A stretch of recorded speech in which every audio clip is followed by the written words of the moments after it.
บายดีซ่องยูทูบเบอร์สีชมพูพาเที่ยวพาชมวัดศรีสะเกษโน้นหอค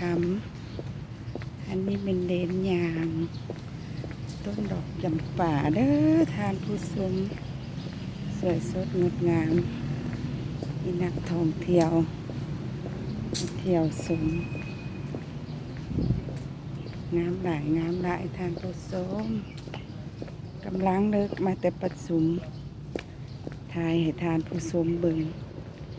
งามหลายอันนั้นเป็นหอคำนี่เป็นวัดศรีสะเกษวัดศรีสะเกษอันนั้นเป็นประตูไซเส้นทางประตูไซทานผู้ชมพาเที่ยวพาชมสวยสดงดงามบ่ทานผู้ชมนครหลวงเวียงจันทน์